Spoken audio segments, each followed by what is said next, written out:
From railroads to AI, why new tech is often demonized. New technologies are not always well received, drawing skepticism, worries and fears. But why? A look at the history of technology provides some insight. Technological advancements are polarizing. It's not a new phenomenon for innovations to be sneered at, criticized or even demonized. We find skepticism about technology even in the earliest written records that we have about technology theory. Technology philosopher and historian Christian Vatter told D.W. He said there were various reasons for this skepticism, including the complexity of technological inventions and the associated lack of knowledge or understanding, for example the fear of losing control or even emotionality. But skepticism toward new technologies is not proof of a general fear of technology, according to Helmuth Trischler, head of research at Deutsches Museum in Munich. Behind this assumption is a limited perception. It's good that people examine things rationally, he said. The difference between a rational assessment of possible consequences to technology and an irrational, uncontrolled defensiveness toward technology is also emphasized by Vatter, who distinguishes between concern and panic. I consider concern to be very legitimate and extraordinarily necessary, especially if we want to actively, jointly shape a future shaped by technology in an informed democracy, he said. Panic, however, typically leads to uncontrolled running away. The fact that technological inventions can inspire both concern and panic in equal measure can be seen in the example of the railroad. Some 200 years after its invention, the railroad is a completely ordinary form of transportation for people and goods around the world and a part of the fabric of modern society.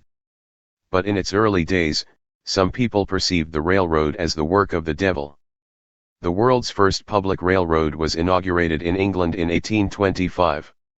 After that, the steam locomotive made its fast, loud and smoky way across Europe, and with it, the fear of trains and of what was known in Germany as Eisenbahnkrankheit or railway sickness. This was thought to be caused by the speed of up to 30 km per hour, 18.6 miles per hour, considered fast back then, and the bone-rattling vibrations felt while sitting in the carriages.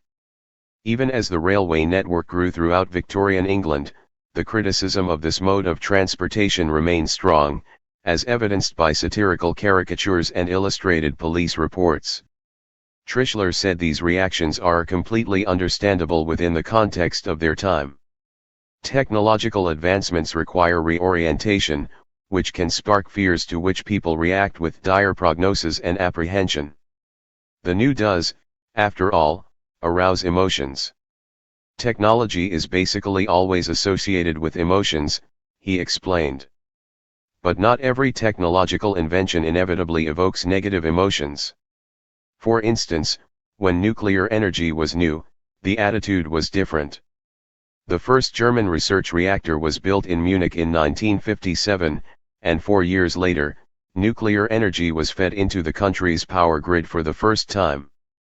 In the 1960s, atomic energy was seen as an inexpensive and clean alternative to oil and coal and encouraged hopes for a renewed industrial upswing. The first critical voices grew loud in Germany in 1975, when the construction site of a planned nuclear plant was occupied by protesters. Critics in the southwestern German town of Wyhl warned of climate change, groundwater drawdown and possible security problems in connection with nuclear plants. The anti-nuclear movement gained momentum, and incidents such as the accident at 3 Mile Island in 1979 in the United States or the meltdown at Chernobyl in 1986 further spread fear and worry among parts of the population. Nuclear energy was a subject of debate in Germany for decades, until the accident at Fukushima in Japan in 2011 finally led to the German government deciding to phase it out for good. While in some parts of the world, nuclear energy is still seen as a good alternative to fossil fuels, in other countries it evokes almost existential angst. When we think about why people are concerned when it comes to nuclear energy, we can point to the question of nuclear waste, to Chernobyl or Fukushima. In other words, to man-made or nature-dependent situations with technological failures and unsolved technical problems, said Vatter. He and Trishler see a democratic success story in the debate over nuclear energy. Vatter said that a society, if it does not want to become technocratic, but wants to remain a participatory democracy, is dependent on goodwill, understanding, and support from its members. Trishler added that something can emerge from the debate about technology skepticism, and said that it's about a society's struggle for co-determination and joint negotiation. How fine the line can become between goodwill and skepticism, support and rejection, is illustrated by the current debate over AI. The American computer and cognitive scientist John McCarthy coined the phrase artificial intelligence in 1956 to describe a discipline of computer science whose goal was to create machines with human-like intellectual capabilities.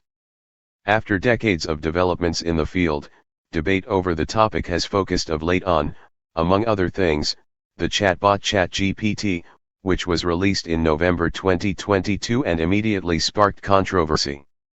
In March, Italy responded by becoming the first country to block the software, at least temporarily. It's now allowed again, but only after proof of the user's age is presented. Despite the many advantages AI promises, for example improved healthcare or increased road safety, there is also a great deal of criticism of the technology. The fears seem to run in two directions: some worry about possible misuse, fakes or disinformation, and about their professional future and intellectual property, while others are afraid of future technical developments that could gradually give AI more power and thus result in a loss of human control. After decades of developments in the field, debate over the topic has focused of late on, among other things, the chatbot ChatGPT, which was released in November 2022 and immediately sparked controversy. In March, Italy responded by becoming the first country to block the software, at least temporarily. It's now allowed again, but only after proof of the user's age is presented. Despite the many advantages AI promises, for example improved healthcare or increased road safety, there is also a great deal of criticism of the technology. The fears seem to run in two directions: some worry about possible misuse, fakes or disinformation, and about their professional future and intellectual property, while others are afraid of future technical developments that could gradually give AI more power and thus result in a loss of human control. So is a certain degree of skepticism toward new technologies a normal, understandable human reaction? Christian Vatter and Helmuth Trishler think so. In hindsight, we often see that these fears have not materialized, said Trishler, adding that they are understandable when seen in the context of their time. The ability to make predictions is useful because it helps us to tune into the next steps in development as a group, as a society, perhaps even as humanity, said Vatter. It's actually the normal situation that things then don't turn out as we expect.